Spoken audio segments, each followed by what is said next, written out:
We have a special guest on No Putts Given today, if you haven't seen it yet. It's my daughter's butterfly that she brought in from outside, which she has birds, squirrels now, and now this is Martha. Everyone meet Martha. Martha's on the microphone right now. It was a monarch butterfly that couldn't fly, and I didn't know that if they don't come out of their chrysalis the right way, they'll never fly. And it was sitting on a flower for a few days, and my girl Sloane brought it in, and now it's our pet. So, everyone. Hey, Martha. Hey, Martha. All right, welcome to episode 17 of No Putts Given. Today, we're talking Costco refunding a lot of people. Tony, did you get your money back? I never bought a Costco golf. Wait, does that mean you got I money? don't have a Costco. We did get our money back, and we got to test the balls. So we also are going to tell you a little bit today about the performance of a golf ball that doesn't matter anymore, but might in the future. One of the coolest things to come out since Top Golf, maybe, called OnCore Buffalo. Looks sick as hell, honestly. Really cool. And we're going to tell you about all kinds of new products from Titleist. They have a new golf ball. TPT is a shaft you might want to pay attention to, and something Tuesday next week that we can't really tell you much about, but you're definitely going to want to check out. Let's get it.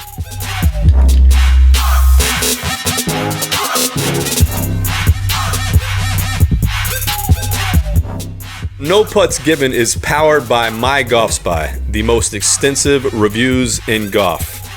Before you buy, mygolfspy. 9 million readers do it every year. Check us out. Tony's shaking his shoulder, so we're good. Yeah, let's get it music. Shimmy it. It's in my head, man. I don't think Matt liked the intro music that I picked for No Putts Given. I was dancing to the music in my head. Matt's more of like the jazzy porn scene music. Yeah, he loves porn background, like elevator music. I mean, and every time we tell him, we're like, that's a little porny. He's like, yeah, I think so. All right. So anyway, let's get to the refund from Costco. We bought the golf ball pretty crazy. Like, we did a flashback Friday of the Wall Street Journal article the day that they actually released the ball, re-released the ball, and I had no clue that was going to happen. No, it's pretty crazy. So anyway, as soon as we got the announcement that the balls were back out, we bought them because obviously we needed to get them in. And we know how that story ends. Yes, we know how that story ends. We tested them. The full results will be available next week. We're going to give you a little bit of the results today. But obviously we saw issues immediately inside of our studio when we were cutting them, when we were testing them, and everybody on social media that's hardcore golfer, that at least follows my golf spy, saw the smiley faces and what we call the modern day balada. So anyway, that's not good, obviously, and Costco knows that, and they took care of it. And they really took care of it, meaning just got a random unsolicited email, said, hey, this product didn't stand up to the performance that we expect out of Kirkland Signature products. And not only are we refunding your purchase, we're going to refund your shipping. And oh, by the way, keep balls. And as soon as the emails started coming in from everybody and the direct messages that this message had gone out, everyone was applauding them, And, obviously, I think it's the right thing to do. They should have done that. But that brings me kind of to the next thoughts. And Tony, how does a golf ball like this ever get to consumers in the first place prior to the refund that they got applauded for? Yeah, that's a good question. Who the hell knows? Like somebody screwed the pooch. I mean, that is absolutely for sure. I think at this point, in talking to people and kind of going over what we found with the ball, we believe there are two problems. The first being that there's not a reasonable adhesion between the urethane cover and the casing layer. And the second problem is with the cover itself. Basically, we've described it as potentially a cross-linking problem, which, among other things, is kind of a chemical process, molecular level stuff that increases the durability of a urethane cover, and specifically a thin urethane cover. So okay, well, besides all the fancy schmancy scientific talk that no golfer is really going to understand, how in the f*** does a golf ball get to market to consumers like this? Like, if you're going to come out with a golf ball, do you never hit those golf balls prior to releasing the golf balls? I was getting there. So essentially, From what I understand, the factory has new equipment, right? If you look at past balls from SM Parker / Phantom, like their urethane covers have been traditionally thicker than most. So they've brought in new machinery, new processes to allow them to make a thinner cover. And the thinking is that they sort of just said, all right, well, we understand how to make covers. We're just doing it with different pieces of equipment. So we're just going to assume it to be good, right? It looks like at no point in this process did anybody think that, hey, maybe before we ship a shipping container's worth of these golf balls over to Costco, maybe we should hit them with a golf club and see what happens.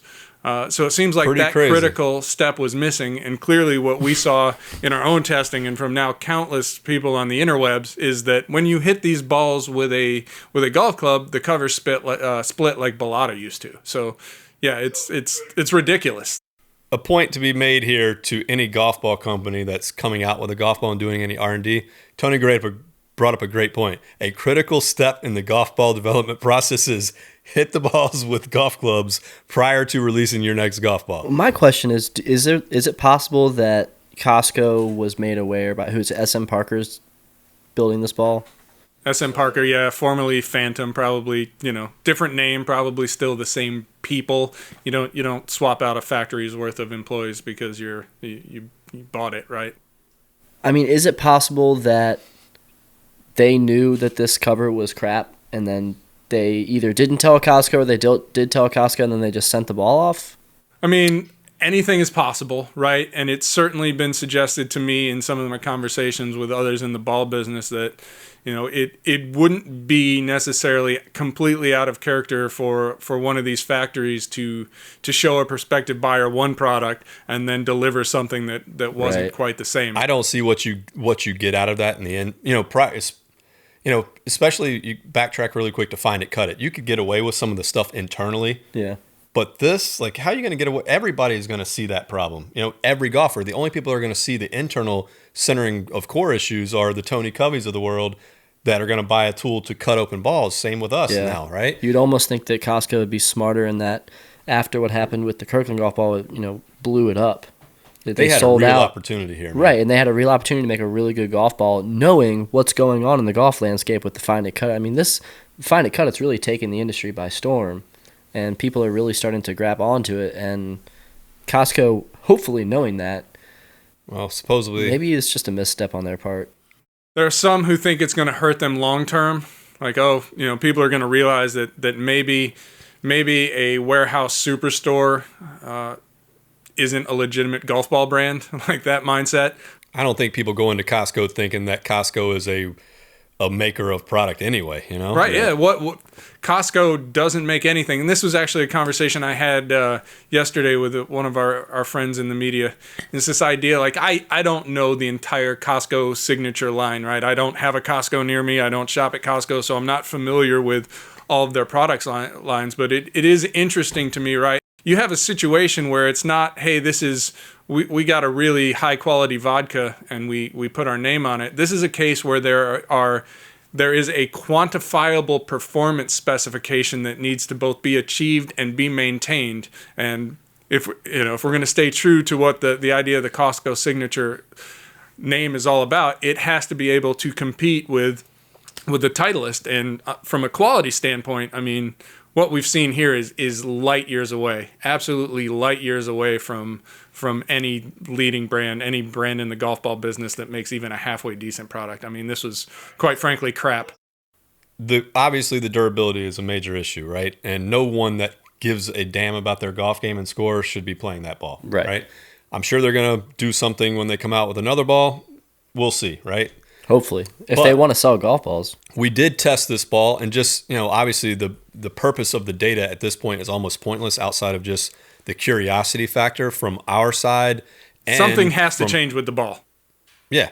With the next revision, we did do a full test on the golf ball versus the 2016 model and versus the current Pro V1X. Correct. So Sam is going to be publishing that data next week, but we do have the results. We just got to put it all together. So run everybody listening through the performance of the 2019 Kirkland golf ball. So this is taking all the cover considerations away from it, meaning just what were the numbers, what was the data. Obviously, we know the core matter or the cover matters, but this was the data. Yeah, What do you got, Sam? so not getting super deep into it, when the results come out next week, you can go through the tableau and dive deeper into it. But it's definitely faster than the 2016 model. So ball speeds were up, but it was spinnier. So drivers' spin rates were way up. I mean, I hit the balls, you could really feel the spin coming off the face, and then you look at the TrackMan, you're like, holy crap, that's like a 3,500 RPM. Ballpark. What was the spin for you for the 3,090 was average spin rate. So, I mean, in a world where you're trying to get driver spin near the low 2,000s, that's not very good. Yeah. But it spins significantly more than the 2016 Kirkland, but again, it's slightly faster. But one thing that we did notice was that it was more inconsistent. So a lot of outliers, right? Yeah. So the way that we do outlier detection, you have a chunk of shots. Let's say you tend to hit a high fade, and then one of those 12 shots you hit is a big draw. 40-yard hook. 40-yard hook. Our outlier detection will automatically throw that 40-yard hook. It identifies that as something that was not the club's fault or the ball's fault, but the human's fault, right? Right. And we try to eliminate that. Really quick, it's important to point out, too, that we don't do this for just offline. We look at, I think at this point, half a dozen different parameters, and if any of those, if a shot is atypical for one of those parameters, we toss it. So, we're much more aggressive in how we do that with golf ball tests, because we want to get really just kind of a narrower section of repeatable data. So, so we're really trying to separate. Sorry, go ahead. Is this 2019 Kirkland ball had a lot more outliers, which tells you what as the guy that runs the test facility? It's a more inconsistent ball. Correct. There was and wildly inconsistent. So you can have some variability in ball speed, spin rate, things like that. But when you're getting a driver spin rate of 3,500, and then all of a sudden you hit one, it's like 2,000. The changes from ball to ball are large. And that we know there's some manufacturing problems. So from swing to swing, the variabilities are drastically larger with the 2019 ball than the 2016 or the Titleist. I think that's safe to say. Okay. I think it's worth pointing out, right? There is, as we've talked about, there is a factory change here. The original ball was made at Nassau, which is, I would suggest is probably the top tier of the Asian factories, and now you're moving to Phantom/SM Global, which I think most in the ball business, most familiar with operations, would probably put number 3. So there's a step down at the factory level here. So it's not totally surprising, or even a little surprising, that they don't appear to have been able to replicate the performance of the original ball. Well, one other thing I want to also reiterate before we move on, and that is the data itself, right? So let's say you hit a couple shots. When we were early on and just looking at a few shots a day, we're like, wow, ball speeds are up, right? And this is the problem I still want to drive home with small scale testing, Really, at a glance, you could look at 10 shots of this ball and go, that's a pretty damn good ball. Yeah. And people they look at ball speeds and distance and they go, man, this is longer than the whatever, right? Well, after you hit multiple shots, hundreds of shots, right? Thousands of shots, and you start to see these inconsistencies, more of the true story of a product starts to come to life. Right.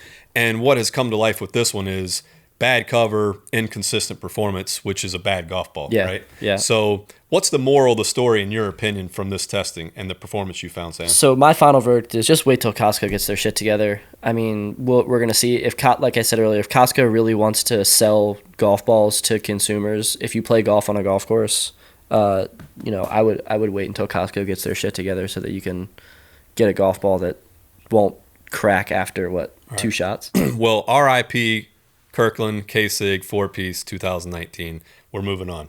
Okay? Yeah. We'll move on from something that was pretty concerning to something that's really cool, in my opinion. And that is what's called OnCore Buffalo. And for those of you that can't see this and are just listening to the podcast, I would definitely recommend going over to the YouTube video that's going to be published on Monday to see the visual and pictures of this thing. I think it was 3 years ago, PGA show, we were at Top Golf, and OnCore happened to be there. And they had told us what they were going to do. And my eyeballs about popped out of my head because I was like, wow, that is badass, So it was really Top Golf kind of. They were telling you about this project back then? Yeah. Oh, wow. I think they wanted to get it done, but projects take a long time, right? And a lot of money. And a whole lot of money. I think this one's 30 mil. 30 mil. If you have ever been to a Topgolf or seen a Topgolf, you have a basic vision of what this looks like. But if you can think of the Jetsons from when you were used to watch TV back when Tony and I were young, it will give you an idea of what the future can look like in this space. So not only is it Topgolf, but it's gamification of Topgolf. So not only that, but indoor surfing, indoor skateboarding, indoor baseball, basketball. Well, that's all. year-round. Let's be clear. That's all potential stuff, right? That's kind of what they hope to add. But it is a vision for a sports entertainment complex that's rooted in golf, right? OnCore is fundamentally a golf ball company, but the long-term vision is to extend this well beyond to golf into sort of just this massive urban sports entertainment complex. It's badass, and it's the future. At least man. Sam keeps saying it's the future.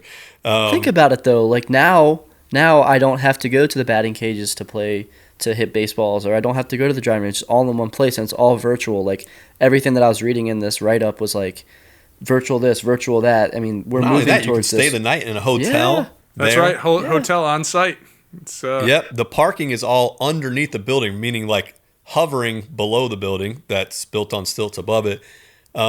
Sam even found a little cool tidbit about, since this is in Buffalo and they average how many inches of snow a year? 94? 94. That's Datacratic right there, folks. 94 inches of snow. They've got this. So in the Forbes article, they're talking about how these autonomous machines will push snow from the center of the complex to the sides, and then there's these snow melting devices that are going to melt away this 94 heaters. inches of snow. I knew Tony was going to say that. You just lobbed up with the biggest watermelon for Tony. I mean, okay. Sorry, Martha. There's probably a little bit more engineering that goes into that. Where are you going to displace all this water? A drain. There you go. I got you. I'm one step ahead of you there, Tony. Covered, I would just like to point out, I used to watch the Jetsons too. Did you? I'm not that young. Okay, well, his umbrella invention has a drain on it, so he's been studying the That's right. the physics on. Will your handle be fit though? It's got to be right. Fit. I'm at least going to offer 3 designs, right, to help fit you. So yeah, I mean, really cool. Also, the kind of takeaway is OnCore is becoming more than a golf ball company, right, Tony? Yeah. Yeah, I think, and we've seen this for, almost in iterations, right? So when they launched, keep in mind, right, OnCore started with that hollow metal core golf ball. My ears still hurt. It wasn't good. It wasn't a good golf ball, but it was. I think showed a commitment to do something different, which different again isn't always good, but an idea that hey, we're going to be a company that's rooted in innovation, and sometimes that'll be good, and sometimes it isn't. But obviously the OnCore, the Elixir solid ball, right? Nothing that we can point to and say, hey, this is terrible. Good ball. Moving on, right? They've displayed the Genius ball, right? A prototype of a sort of a launch monitor in a golf ball, give you real-time feedback. So that's an ongoing project. I mean, a year or two ago, we published something where they were working on, for lack of a better description, right? Launch monitor glasses, right? So they were partnering with another company to give you those glasses that you put on and essentially give you a launch monitor display as you hit a golf ball. So the theory of all those products, Tony, is eventually they're all going to be tied into OnCore Buffalo, where you wear the glasses and you see this virtual display out on this Topgolf thing. Like I said, man, it's the future. So yeah, I mean, eventually I think that's the plan. And the cool thing about OnCore that I've always loved is you've got the Titleists of the world, right? Where they've got that pillar that has been around for 100 years. In the DTC, direct-to-consumer space, you've got the Dean Snell, which is kind of the pioneer of that space and also has the pedigree in that space of actually inventing golf balls that perform, right? And then outside of that, OnCore really was pushing the envelope from an IP patent situation, technology situation, where you need some of those smaller companies to push tech. And most of the direct-to-consumer balls, as we all know, Kirkland's not pushing the tech. Vice, last time I checked, isn't pushing tech. Cut isn't pushing tech. Snell has tech of his own that he created. And then you've got OnCore, which is pushing the envelope. So I applaud them, man. Yeah, Like, and they clearly with this next project, they are not shy at all to think outside the box and try to transform the future of not only golf but hell yeah, virtual kudos sports. up to OnCore for at least putting this vision out there and sticking to it and committing to it, because they've been busting their hump, I know, for the last 3 years to get a better golf ball to golfers, get smarter golf balls to golfers, and get really cool stuff and entertaining things for golfers.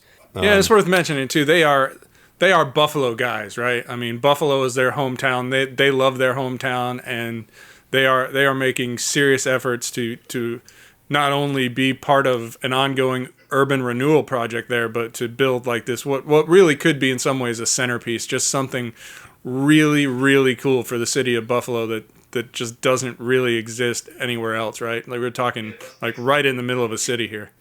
If you take 3 years to develop something that costs $30 million and you were looking around the country as, all right, where is our most ideal $30 million spent? I doubt many people would say Buffalo, New York. So the fact that they're sticking to that once again is just like, hell yeah, man. Like I love that about OnCore. I'm excited to see. I'm gonna go up there. I'm gonna go take a visit to Tony and first then in line. hit up Buffalo, and we'll grab Tony out of Saratoga and bring him down. And then, Yeah, it's like just 5 hours away, man. Just a short 5-hour drive. From Gansevoort? Yes, Yeah. Saratoga. Yeah, it's about that. 5. Maybe the a little next more. maybe the next one will be called OnCore Gansevoort. Yeah, there you go. It's gonna be built on farmland somewhere. aren't there people that don't believe that Gansevoort's a real town? Yeah, no. Harry Arnett will be the first visitor, as I'm still trying to prove to him that Gansevoort is a real place. I just heard the other day what Harry Arnett's going to do What is he gonna do? after Callaway. What are those women's yoga pants? Lululemon? Yeah. Guess he's doing that for men. What? Yeah. I know is in like some kind of sporting goods.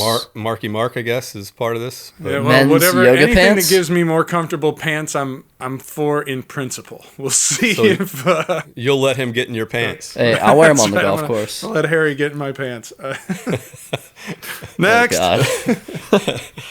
All right, so moving on to the next thing, that's what's new in golf, kind of from an equipment space. And I'm going to leave this up to Tony since he's the man with the plan and knows everything about all the new gear. So let's get to it. Titleist new golf ball, what is it? And why should people give a damn about it? Yeah, it's a Titleist TruFeel replacement for TruSoft, which was at one point, I think, the replacement for DT Solo, which was obviously a ball people really liked. Really? Quick talking point, right? Softest feeling golf ball in the Titleist lineup. It's, two-piece construction. It's $22. It's definitely for the preference-driven golfer, and that preference is soft feel, and that's really, there's not a lot more to it. I mean, a couple dimple pattern changes, right, to optimize performance off long irons and things like that. But the rest, it's, hey, yeah, our core is a little bit faster and our cover is a little bit softer, and if you're looking for a really soft ball under $25, here you go. Yeah, it's one of the interesting things from all golf ball companies over the years that we've got to know. They go, and they know it, right? They know two-piece balls are never going to outperform, 3 and 4-piece balls, really, right? It's And they know there's a impossible. value. It's Is that Exactly, Is that but a they hairy keep- word? Think impossible is a Ralph Wiggum thing.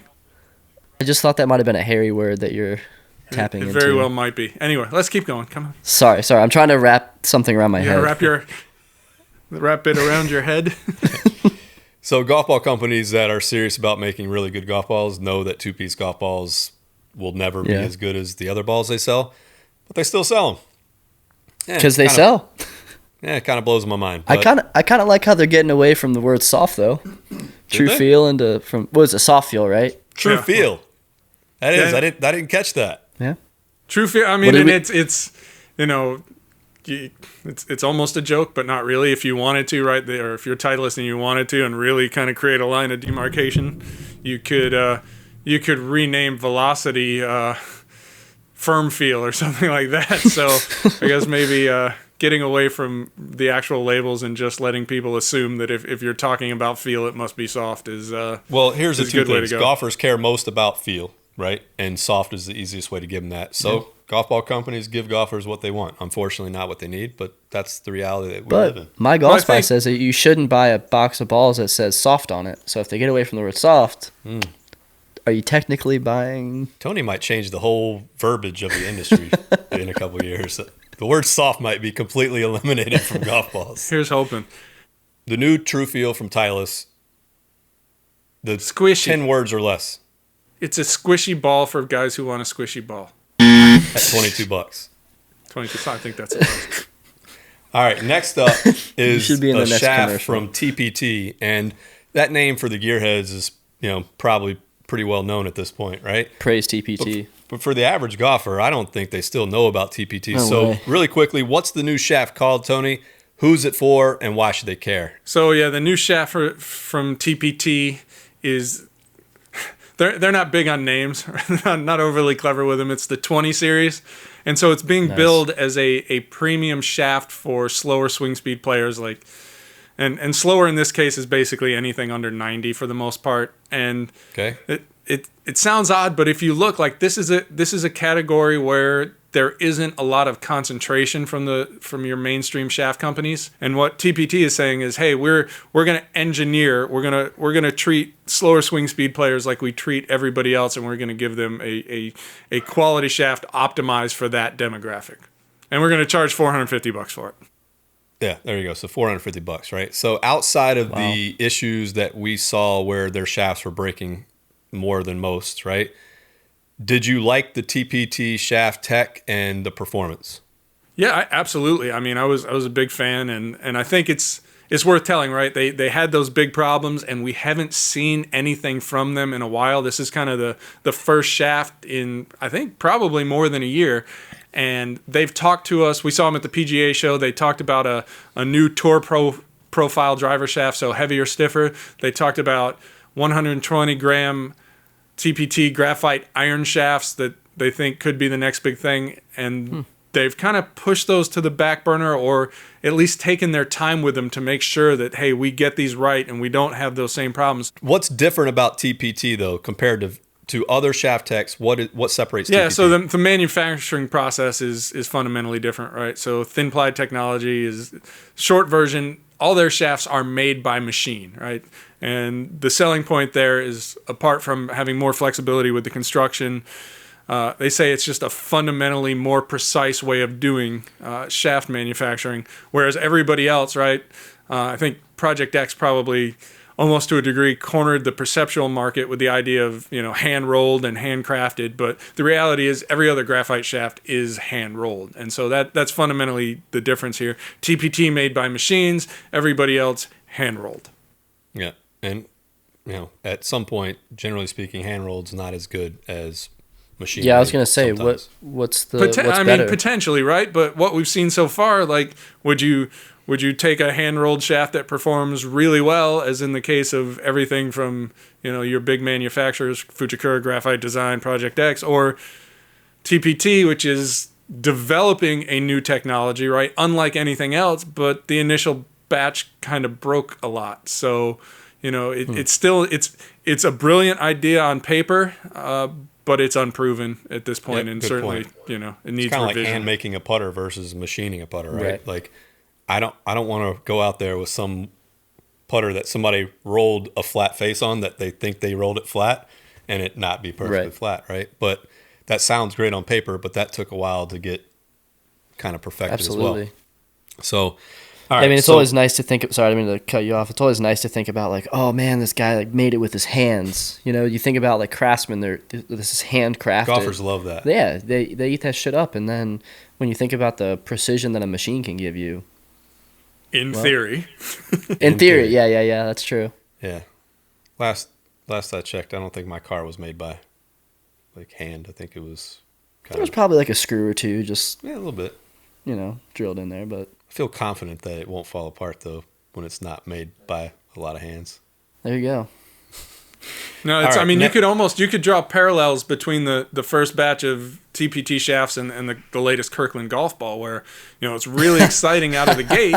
But then you start to see like these legitimate issues, and now everybody or rational thinkers who are really interested in this type of product are kind of stepping back and taking a wait and see approach and waiting, let somebody else test these out. a few differences there. The Kirklands were $15. The TPTs are $450. And Kirkland gave you your money back. And TPT, remember when TPT launched, it was $700, I think. So, $450, they've come down quite a bit. What was that shaft that came out last year, year before at the PGA show that was like... Seven Dreamers? Seven Dreamers. Whatever happened to them? They're dreaming? That's a good question. Still dreaming. I have not an answer to that question. Yeah, I don't either. Harry knew a guy there, and he's gone now. Yeah. So. Anyway, well, next week on mygolfspy, something new that you're going to want to check out, I think. We can't say anything about it because it's embargoed, but Tuesday. Just check it out. Yeah, cool just story. kind of a really cool, kind of potentially cool, something different. And, there may be some other reasons behind the timing that we'll talk about, but yeah, really kind of something different. Yeah. And the last thing that's new, and it's really new, and that is we want to get your input on this too. We are going to probably pretty considerably revamp most wanted testing. Not in the sense of how we collect the data, but how we present the data to you. In the very first stages, working with a cool company that we think can do some really cool things for golfers and make it more valuable for them. So if you have any thoughts on what you would like to see in regards to how we present the data to you, let us know, because we will definitely take it into consideration. Tony and I have gotten so close to the source on all this data that sometimes it has become really difficult for us to pull back and go, all right, what would be best for the presentation of this to help golfers be educated and empowered most by our data? So leave a comment in the comment section, a review, whatever. Send us an email, contact@mygolfspy.com. Sam probably give out his phone number. You might even be able to text him. Look him up on Tinder, whatever you need to do. Exactamundo. Wait, no, we're off that. Tinder's gone. I deleted my profile. Yes, he is officially locked down. Yeah. All right, so for now, next week on No Putts Given, the last thing before we go is we've got, we rarely have special guests or guests at all on No Putts Given. So next week we have Dean Snell from Snell Golf on, and honestly, this is an opportunity with all the ball stuff going on that if you want something answered from Dean Snell about the balls that he makes and the industry or the balls that he's other in, people make, maybe, or the balls that other people make, now is the time to post those questions. So if you're watching this on YouTube, post the comment in the comment section. Make sure you ask the question you want asked to Dean Snell, and we'll look at all the different ones that get brought up.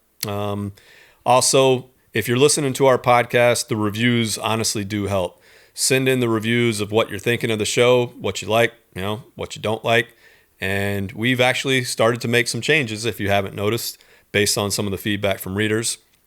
So hopefully they've noticed. What's that? Hopefully they've noticed. One thing is, I think we're a little bit shorter last week, which some people wanted. Some people want long, some people want short. So we're trying to toss up a few different ones, see what you like, what you don't like. I get so much feedback from my friends, like, how long do you think the podcast should be? They're like, 30 minutes, then I'll hear 45, then I'll hear an hour. It's like, what do we choose? Well, some people that are in their cars, right, Yeah. want to just listen for as long as their ride is. And then some people that are listening to this at their desktop might want a shorter period. But hey, man. Or a longer one so they don't do work.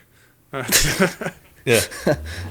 And if you guys have any topics that you want us to cover, let us know, because that's what we're here for. So until next time, we out. All right. I got to go see Anders.